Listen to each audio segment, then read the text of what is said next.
شروع اللہ کے نام سے جو بڑا مہربان نہایت رحم کرنے والا ہے۔ سلام ٹو مائی یوٹیوب فیملی، سمشا وائز میں خوش آمدید۔ آج پھر آپ کو اپنے بچپن کے 2 واقعات سناتا ہوں جو بالکل جھوٹے ہیں، کیونکہ سچے کہا تو کون سا آپ مان لیں گے، لیکن جس پر بیتتی ہے وہی جانتا ہے۔ خیر، یہ اس وقت کی بات ہے جب میری عمر بمشکل 5 سال ہوگی۔ میری دادی اماں ہمارے عزیزوں سے ملنے نورپور گاؤں گئیں، جو ہمارے شہر چیچا وطنی سے ذرا فاصلے پر اڈا کسوال کے قریب ہے۔ مجھے بھی ساتھ جانے کا شوق چرایا اور میں اس بات سے بے خبر تھا کہ یہ جانا مجھے کتنا مہنگا پڑنے والا ہے۔ خیر، میں خوشی خوشی ساتھ چلا گیا۔ بس میں کھڑکی کے قریب والی سیٹ پر بیٹھ کے سفر سے لطف اندوز ہوتے آخرکار کسوال کے اڈے اترا اور وہاں سے تانگے پر سوار ہو کر ہم دوپہر کے وقت اپنے رشتہ داروں کے ہاں پہنچے۔ شام کو دادی اماں کہنے لگی، چلو ذرا کریمہ بہن کے گھر بھی ہو آئیں، اور ہم دادی اماں کی دور کی اس کزن کے گھر گئے۔ انہوں نے بڑے اتفاق سے ہمارا استقبال کیا، لیکن ان کے گھر جاتے ہی مجھے بڑا عجیب سا احساس ہوا، جیسے اس گھر کی دیواریں بہت اونچی ہوں، اور عجیب طرح کا ماحول لگا۔ ویسے تو سب کچھ ٹھیک ٹھاک تھا۔ ہم نے رات بھی انہی کے گھر گزاری، جو کہ خیریت سے گزر گئی، اور دوسرے دن گھر واپسی ہو گئی۔ لیکن جو رات گھر آ کے گزاری وہ بہت خوفناک تھی۔ سردیوں کا موسم تھا اور میں کمرے میں آرام سے امی جان کے پاس سویا ہوا تھا۔ اچانک میری آنکھ کھلی اور مجھے کسی چیز کی حرکت کا ارتعاش محسوس ہوا اور بھنبھناہٹ کی تیز آواز آ رہی تھی۔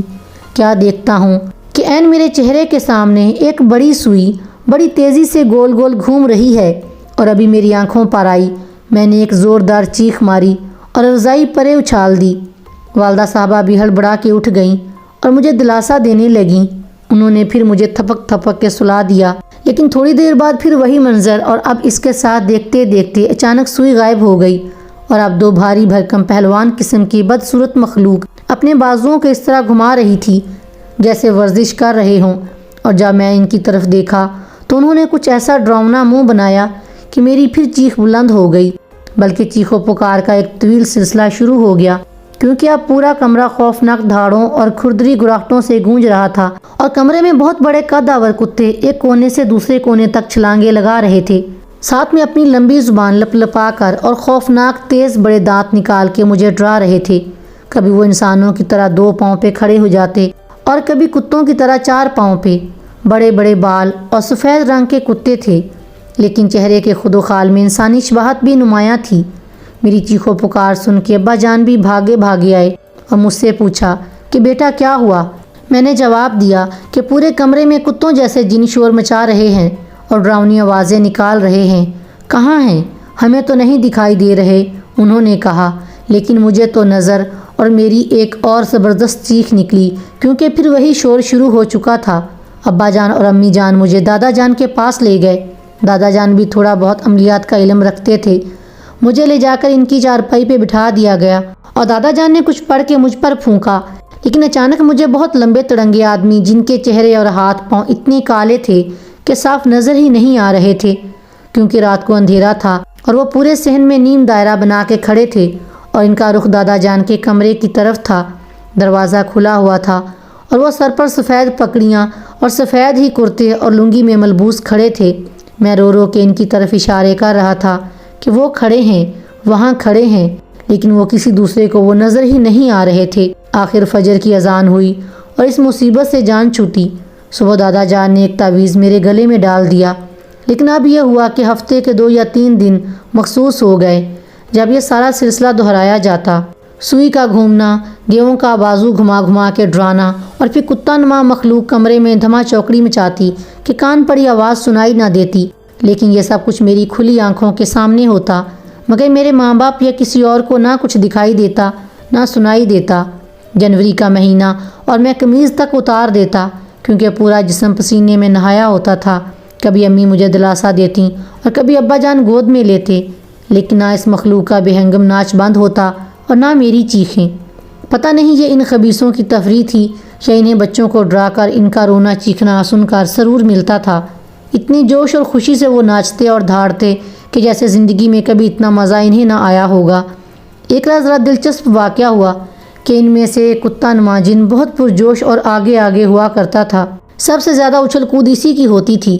اب ہوا یہ کہ جب وہ خوفناک آواز میں چیخا اور میں نے جو ڈر ڈر کے کچھ بہادر ہو چکا تھا اس کا منہ چڑھایا اور نقل اتاری تو جواباً وہ انتہائی غضبناک آواز میں دھاڑا اور میری اس سے بھی زوردار چیخ بلند ہوئی اور یہ سلسلہ یوں ہی چلتا رہا۔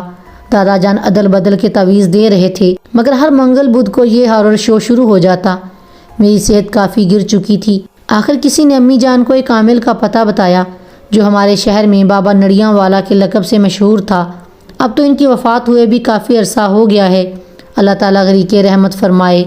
خیر ان کے پاس گیا تو انہوں نے علاج کیا، چند تعویذ گھول کے پلانے اور ایک گلے میں لٹکانے کو دیا اور اس کے بعد یہ ڈراؤنا ناچ اور دھما چوکڑی بند ہو گئی اور اس طرح جان چھوٹی۔ ایک دوسرا واقعہ جو پیش آیا وہ پتہ نہیں اسی واقعے کے آگے پیچھے ہی وقوع پذیر ہوا تھا۔ اس کا احوال کچھ یوں ہے کہ ہمارا گھر اس وقت کچا ہوا کرتا تھا اور گھر میں جنوب کی سمت ایک ہی بڑا کمرہ ہوا کرتا تھا جس سے متصل ایک بیٹھک تھی اور سامنے بڑا سا صحن۔ اب میں رات کو اچھا بھلا سویا لیکن میں کیا دیکھتا ہوں کہ اس کمرے کے دروازے کے سامنے کھڑا ہوں اور اس کا دروازہ کھلا ہوا ہے۔ گرمیوں میں عموماً رات سونے سے پہلے گھر کے کمروں کے دروازے بند کر کے صحن میں سویا جاتا تھا۔ خیر میں نے دیکھا کہ دروازہ کھلا ہوا تھا اور کمرے میں میری ایک تایا زاد بہن جو میری امی جان سے محلے کے دوسرے بچوں کے قرآن مجید پڑھنے آیا کرتی تھیں وہ جھاڑو دے رہی ہیں۔ میں نے سوچا کہ یہ اس وقت جھاڑو کیوں دے رہی ہیں؟ ابھی میں اس بات پر حیران تھا کہ اچانک وہ معدوم ہو گئیں، جیسے ویڈیو میں ایک منظر فیڈ آؤٹ ہو جاتا ہے، اور اب اس کی جگہ ایک عجیب سے شخص جس کی کھال سانپ جیسی تھی اس نے لے لی اور وہ کمرے کے کچے فرش پر کچھ ایسے نیم دراز تھا کہ اس کا دھڑ کچھ اٹھا ہوا تھا، اور جیسے ہی میری نظر اس پر پڑی وہ عجیب سی آواز نکالتے ہوئے میری طرف کھسڑ کھسڑ کے آنے لگا۔ خوف سے میرا لہو خشک ہو گیا اور پاؤں جیسے منجمد ہو گئے۔ میری شدید خواہش تھی کہ میں بھاگ جاؤں لیکن پاؤں جیسے زمین میں گڑ گئے ہوں اور وہ سانپ نما آدمی میری طرف بڑھ رہا تھا۔ اسی اثنا میں اچانک مجھے محسوس ہوا کہ میرے پاؤں آزاد ہیں اور میں بھاگا اور پورے ہوش و حواس میں تب آیا جب میں نے اس کھیس کا کونا اٹھایا جو اماں جان اوڑھ کے سو رہی تھیں اور ساتھ لیٹ گیا۔ میرا دل دھک دھک کر رہا تھا لیکن میں آج تک اسی حیرانی اور پریشانی میں ہوں کہ میں تو اچھا بھلا اماں جان کے ساتھ سویا تھا، کب کمرے کے دروازے کے سامنے پہنچا جو کھلا ہوا بھی تھا، اور کب اس خوفناک انسان نما سانپ سے ڈر کے بھاگا، اور جب دوبارہ کھیس کا کونا اٹھا رہا تھا تو اپنے پورے ہوش و حواس میں تھا۔ نہ جانے وہ کیا راز تھا۔ بہرحال اگر آپ اس گتھی کو سلجھا سکتے ہیں تو ضرور بتائیے گا۔ سٹوری اچھی لگی ہو تو لائک شیئر سبسکرائب ضرور کیجیے گا۔